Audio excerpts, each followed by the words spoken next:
We have someone very special joining us today. She is with the YWCA, but to eliminate racism, empower women, stand up for social justice, and to help families and strengthen our community is the YWCA's mission. And that's something that we can really get behind. And they have been around since 1908 locally. That's 113 years. So that is crazy. That's such a long time. It's a lot of passion to keep something going for that long. So anyway, I'm Adrianne Cornejo. And I'm Casey Kearfott. And we are coming to you from our office. And today, like I said, we have our special guest, Alicia Whitworth. Did I say that right? Yeah. Okay, good. I think so. I guess I should let Alicia answer. Yes. And she is the Director of Philanthropy at the YWCA here in McLean County. And then, as we mentioned previously, we have decided to partner with them this month for all of our closings. So every closing we have this month, we will donate a portion of our funds to the YWCA. Yep. So you're the Director of Philanthropy at the YWCA. McLean County, and this morning Casey and I had a chance to chat with Alicia and find out and hear about some of the amazing things you guys do over there. Last year, one of our clients, as we shared with Alicia this morning, chose the YWCA as their charity of choice from a closing, and so that gave me an opportunity to learn that it's evolved a little bit from what I knew about it. And so with this year, when we were going through and picking our monthly places to contribute to, we thought it sounded like a great place and right up our alley for everything you guys do.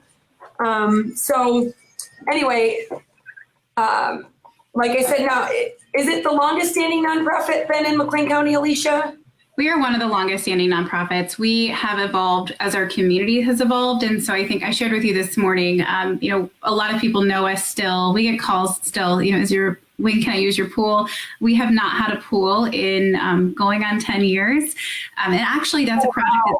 That's a project that's going on right now. We are working on our community annex building. So we will be morphing that space. And if you have driven by our building and the part of our building to the south, that is the pool space. So we are looking to revitalize that. It will be filled in. Yes, the space is still there. So we are looking to revitalize that and really be able to communicate our mission as to what we do in the community, how we've evolved. I shared with you this morning, we've organized sit-ins in the past. We led PE classes for girls when girls couldn't be in PE in school. So truly whatever our community has dictated as the need at that time, we really have worked to meet those needs. So how long have you been with the YWCA? 3 years this year. And really have had exciting things going on, even in the midst of a pandemic. So we are never bored. I'm sure not. It sounded like you guys have a lot of programs, so we'll get into that in a little bit. But what drew you to this organization? Like, why did you make the decision to get into this line of work? And I'm really passionate about our mission. I grew up in a diverse home. I grew up seeing things impact my family that didn't impact me, and just what that privilege looked like as a child, as an adult, going through different pieces like that when the only difference in the family structure was the color of skin. So really, really love when we can show our community how we can come together, how we can support individuals, and how we can do more when we work together. So YWCA is truly for the community, by the community. And the more people who support our efforts, the more we can in turn assist. So really, we offer programming that I've yet to meet someone who doesn't align in some way with something we do. And so that kind of draws us to my next question, which is what programs or services do you guys offer? Can you give us a rundown of everything you kind of encompass there? Oh, no. Yes. We provide childcare for ages 6 weeks through 12 years. And I'm laughing because my daughter's downstairs. Yes. Absolutely. Mine is downstairs watching Cinderella and the other one's on their way home. So I get it. But we care for kiddos up to age 12. We offer before and after care for a school, for a lot of schools in town. We offer a summer camp program. Something really neat about our programming for childcare is that we offer prevention education, and we also offer anti-bias curriculum. So we really work with families to hopefully help kids become really well-rounded and act as that liaison as they go to kindergarten. My own daughter goes to before care and was begging for after care, even though we didn't need it, because she loved it so much. And throughout the pandemic being home, she's shown us things she's known, and we have no idea where she learned it. Well, I learned it at before care. Oh, okay. So really just a phenomenal program with people who really care. And then, speaking of prevention education, we operate Stepping Stones, which is McLean County's Rape Crisis Center. So we offer 24/7 support and services for survivors of sexual abuse and assault and their loved ones. So that means that we operate a hotline 24/7. So someone is on that phone, on that line all the time. We offer medical advocacy. So we will meet survivors at the hospital. We offer legal advocacy, so we will walk them through the legal process. We will attend their court hearings with them. We provide confidential and free counseling for survivors and their loved ones. We have group counseling pre-COVID, as well as we've offered in the virtual realm of things. We had to take our counseling in a virtual capacity. We had to take a lot of things virtual that we had never done before, but we did it. So we wanted to make sure that we were still there for our clients. And with Stepping Stones comes prevention education. McLean County is the largest county in Illinois by square miles. So our prevention educators do quite the little spider webbing when they are going between schools. And so we serve kids in grade schools through high schools for prevention education. And actually in the state of Illinois, Aaron's law makes that mandatory for all public schools. So I think that that's really great. And YWCA is really honored and happy to provide that service. We also operate Labyrinth, which provides transitional housing for women who have experienced incarceration. So we have residential apartments for women where they can live for up to 2 years. We have staff who work with them in terms of, everything, the full gamut, job coaching, finances, different pieces like that. And then in the middle of a pandemic, we launched our social enterprise, Labyrinth Made Goods, and that launched last fall. And we're just really excited with how well it's going so far. And we just had a presentation the other day where one of our Labyrinth clients was talking about Labyrinth Made Goods and about what it is and who it serves and what, all the good that comes from it. And she says, I know that the candles are Labyrinth Made Goods, but I'm also a Labyrinth Made Good. And it was so humbling, and she's so proud of the work that's being put in, and our apprentices are able to work with local businesses and learn those skills. And then hopefully our goal is, gainful employment and being able to enter society like they deserve to do, because the number one reason for reoffending is because they're unable to find employment due to background. So we as a society have to stop doing that.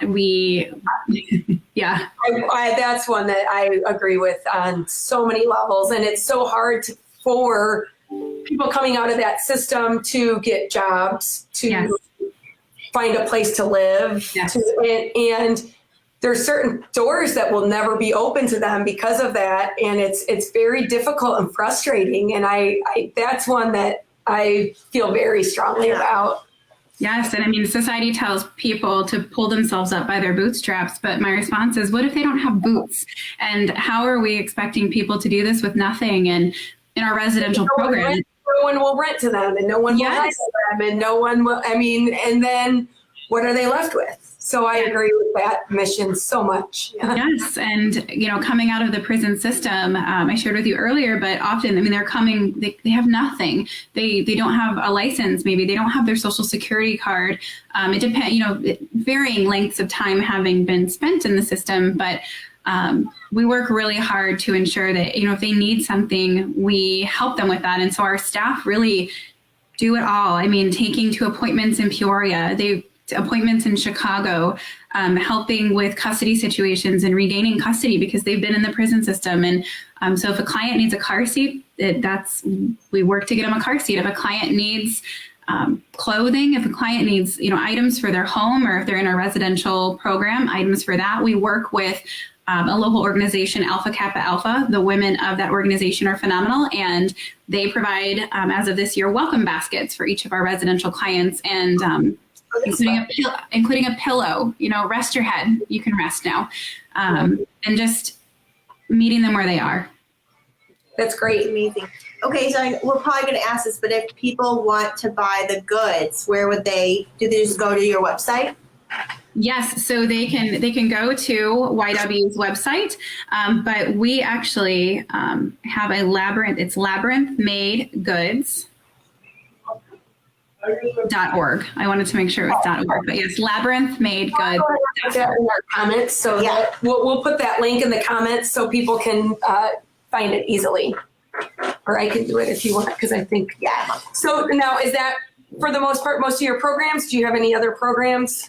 We do, actually. So we also operate RSVP, which is our Retired Senior Volunteer Program. And throughout the pandemic, we also worked with our local seniors to make sure, we made phone calls to more than 400 individuals to make sure that they were okay, that they, did they need anything? And then we also have intergenerational work between our Young Wonders kiddos and our RSVP volunteers. And we have kids writing pen pal letters who are able to write, and then little ones recording themselves. And I just can't think of anything cuter. So it's just really sweet, and I hope encouraging to them as well. That's awesome. And I know that this is, this is one of my questions, but where does all your funding come from? Yes, so a combination of grants and then private gifts. So private gifts include individual donations, individual business gifts as well, and then grant funding. For example, with Stepping Stones, we do work with the Illinois Coalition Against Sexual Assault. So some funding comes from there as well as individuals who feel an affinity for a certain program and earmark those gifts. So we are working to always diversify that. Grants can be tricky. I mean, if a grant says you have to buy 1 million staples, you have to buy 1 million staples. Not that we've ever had that grant, but you have a lot more leeway with an unrestricted gift. So that's always our goal, is to increase individual giving. Yeah.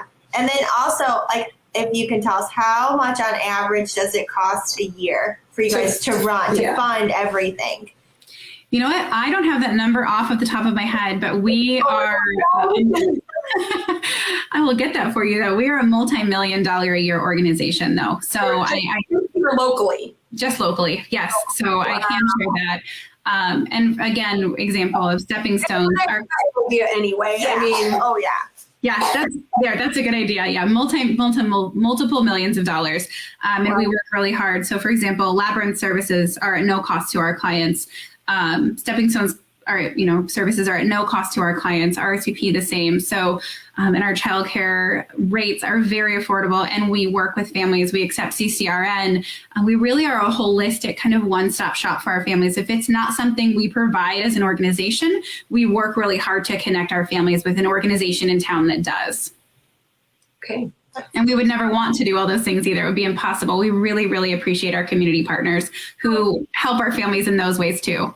In listening to you say, like, you get some of the people furniture and things when they do get a home, we often clear out people's homes and have so much furniture. Like right now, I have one that we have lots of furniture to get out of. It's not in bad shape. I mean, it might not be like as stylish or whatever a lot of times, but it's, it's good, usable furniture. So later, remind me to talk. Because if you guys are in need of any furniture, when we unload this next house, we would love to get it to somebody. Yeah. And actually, we were just talking about that internally, and really taking a look at what is in our apartments, what we needed to replace, and had a conversation about maybe connecting in that way. Because in addition, when our clients move out of Labyrinth, I mean, they're moving into their own place for the first time. And we as a society celebrate baby showers and weddings. And can we make it a norm to celebrate people who have effectively gotten back on their feet? They deserve showers too. Yeah. Well, we do full service real estate. So it's very common for us to empty out people's houses. And a lot of times they're like, oh, just donate it to a good cause. Like we're moving out of state, or we're downsizing, or whatever their situation is. And so I'd say fairly often. We have a big bulk of furniture, so we would love to get that to you, or even just if we're working with a client that's moving, even if we're not emptying out their house, it could be something where for those of you watching, even if you're not our clients or whatever, that's good to know, like maybe reach out and see if they're in need of anything in particular before you get rid of it. Yeah, so anyone could email me at any time and see our in-kind needs. That list is forever evolving. I mean, I can tell you that I've never had masks on an in-kind need list until this past year. So we are always evolving what that need is and working with, I'm in communication with our program directors to make sure, do we think this is something that could be donated? So feel free at any time to reach out to me, and I can, usually I'll know yes or no right away, but there are some things that we have a constant need for, actually. Sure. Yeah. And then we know that this month is your circle event. Yes. It's usually one day, but this year I'm sure it looks different. It So does. do you want to give us a little glimpse into what that's going to look like this year? Yeah, we are trying to focus on the silver linings of COVID. We, like everyone else, had to take it virtually, which is quite a transition for an in-person 500 to 600 person luncheon. So we have taken it. We've taken the opportunity to have lunch and learn sessions to be able to do a deep dive into each of our program areas. So we had our first one this past Tuesday, and it focused on Labyrinth Made Goods and Strive. And then we have our next one next Tuesday, and it'll focus on young wonders. He's mad. His video stopped. So sorry. No, it's a story. And then I know this morning you told us how it kind of your keynote speaker, and you want to talk a little bit about who they are and what they're going to be talking about and how somebody goes about signing up for these things or what that looks like. Absolutely. So we will have lunch and learn sessions on Tuesdays and then every other Friday in March. So next week we do have one Tuesday and Friday. And then it all culminates with our keynote speaker, like you mentioned, on Friday, March 26th. And I typed something the other day and said 36. If that tells you where we're at this year, March 36th. So join us Friday, March 26th at 11 a.m. Each of these sessions take place at 11. And Angel Howard with Necessary Change Consulting will be doing our keynote. And so she is nothing short of brilliant. She is so easy to talk to, so easy to listen to. And did I mention brilliant? So I just don't know anyone in my life who could not benefit from her wisdom and her words and her perspective. I'm just really excited to see her communication and what she will be presenting. I mentioned in our conversation earlier, she's done a lot of trainings internally for YWCA staff. We've done trainings on microaggressions in the workplace, unintentional bias, different pieces surrounding racial justice, women's empowerment. One of my favorite things that she says frequently is, I want you to envision these people and, a ballerina and a basketball player and a doctor. And her question is, was the ballerina a man? And was the basketball player in a wheelchair? And most people are answering no. So it's a way to just address our own bias. Yeah. Well, she sounds like, I look forward to it. I'm hoping, we haven't looked at our calendar yet, but I'm really hoping that we can sign up, or how do we go about, how do we go about signing up so we can? Yes, check us out at YWCAMcLean.org/circle.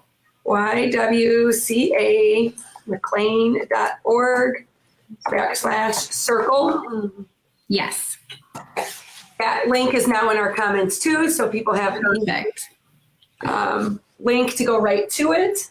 I definitely think that's something we will sign on, as long as we don't have anything else that's mandatory at that time already. You sold me on listening to her. I love learning from different people in different aspects, and so that's great. Yeah, we're really excited. She'll be joining us that day. And so is that how you go about signing up for any of them? Yeah, actually, so it's one super handy form, and within that form, you can say, I want to learn more, I want to sign up for your newsletter. You can sign up for 1, 2, or all of our lunch and learns and the final keynote speaker. And you can do it all from, just like I said, one little form, and it will all come to my end. And so if anyone has questions, you're welcome to reach out to me directly. Perfect. And how much does it cost, Alicia? There's no cost to attend. So Circle is our largest fundraiser, but there is no cost to attend. And in person, it's a part of something called a Benabon model. So there's no ticket to attend. Lunch is usually included in those types of pieces. But the idea is that we're presenting what we do, who we are, and who we serve. And with that knowledge and information, we're really meeting people where they are for equal and shared sacrifice. So $25 to one person truly is $2,500 to another person. So we really appreciate time, talent, and treasure shared with us. And so people gather their circles, and people are still doing this. It used to be called Circle of Women, and then we morphed it last year. It's just Circle now, because we cannot do our work without men and boys. We cannot make change for women and girls. So very good way to look at it. Yeah. So it's basically by donation then. Yes, I mean, there is really truly no cost to attend. There will be information on how to give for everyone, and we'll be sending follow-up emails. But yes, truly is free. If someone truly cannot afford, I would much rather them come, learn, and spend that time in that way. We welcome them. That's awesome. Well, we're going to be we'll post the schedule on our Facebook page as well, and do a separate post with the link on Monday so that the rest of them for the rest of the month are on there. That's wonderful. Thank you.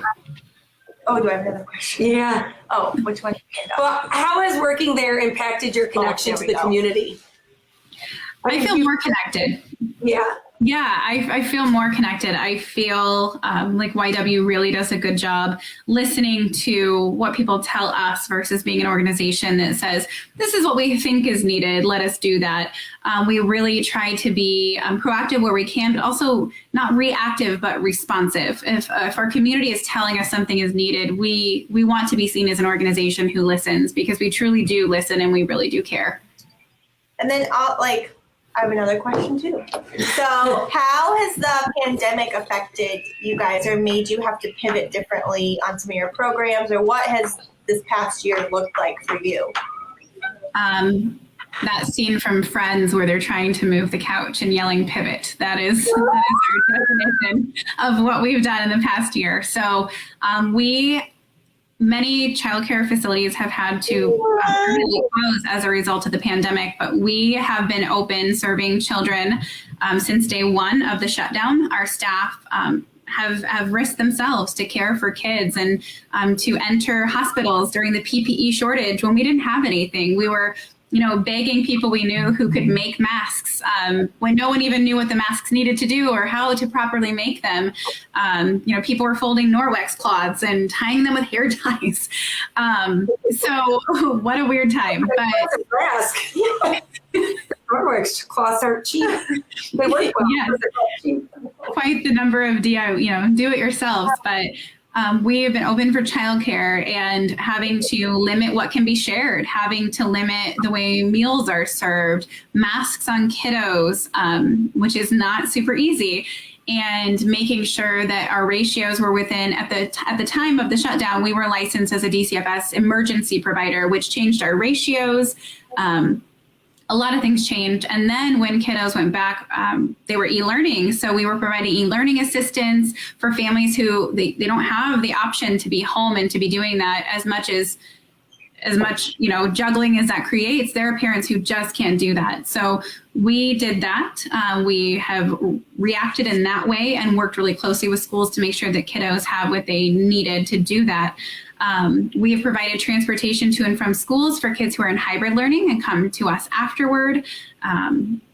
We have taken counseling virtually. I mean, you name it, I think we have done it. So we've just worked really hard to ensure that our services remained open and available to those who needed them. Because despite a pandemic, sexual assault did not stop because of that, and poverty did not stop, it worsened. And making sure that people had somewhere to turn to. We had individuals in our community reaching out to us who had never been clients, but saw YWCA as a possibility of someone's who would help them, and we're honored to be that. Amazing. So I know you talked about the hotline you have that's 24 hours. How is that? Can they just go to your website and find that number? Is it Yes, if someone ever needed to Google sexual assault crisis line, it's on our website. It's on PATH has that information as well. So if someone were to call PATH, they would send them to us. We provide clothing to the hospitals to ensure that survivors are able to go home in clothing as opposed to hospital gowns. We want to make sure that someone has access to someone to help them at no matter what time of day. And we do offer a 40-hour training for individuals who might be interested in helping us in that way. That a lot of those individuals on our hotline, many of them are volunteers. I myself am 40-hour trained, and I just obtained that training last summer. And even after working here for multiple years, it was really eye-opening and stomach churning. It's horrifying and it's eye-opening. And I think the world would be a better place if we all took that training. I don't doubt that at all. No. I'm looking forward to take. I think I'm going to take it. So how's that getting involved?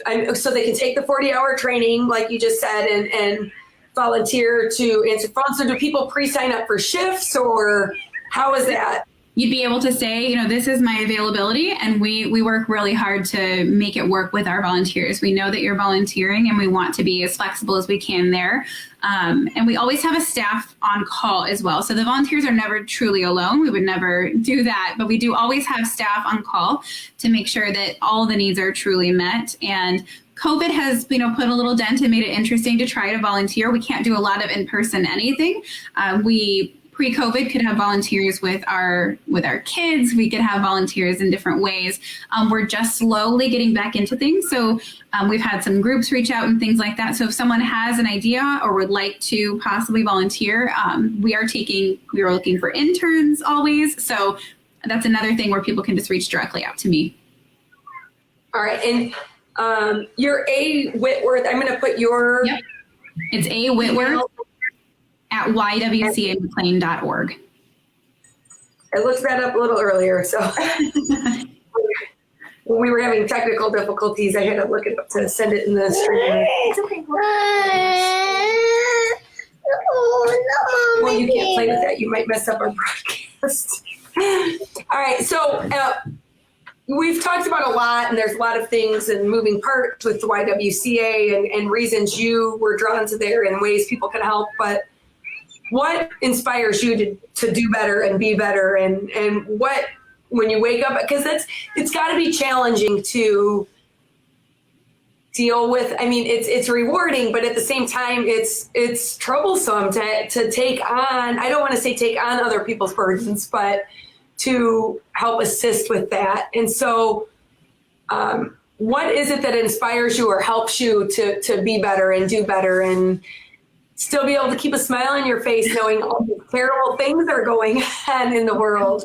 Yeah, honestly, my own children, I would hope that an organization, someone would help them if they needed it, and if their parents weren't able to help them or didn't know how to help them or what resources they needed personally, as well as talking with clients and hearing their why, and watching families who just needed a hand up, not a hand out, and really working to change the rhetoric surrounding help. And that I don't know anyone in my life who's not ever needed help, myself included. And yes, it can be really challenging, and nonprofits are notorious for being stretched too thin and never enough resources, never enough time. But hearing the stories of impact and, hearing a gentleman, introduce himself not as his name the other day in a session, but as someone's dad who was there as one of our clients. I'm so-and-so's dad, and I just want to say I'm so proud of her. And if we can be that connector, if we can be there for people in their time of need, then I don't see anything more worthwhile. That's it. That's about it. So thanks for watching. Thanks for joining us. Thank you so much. And I'm sure our paths will cross soon. Yeah. Absolutely. All right. Thanks. Bye.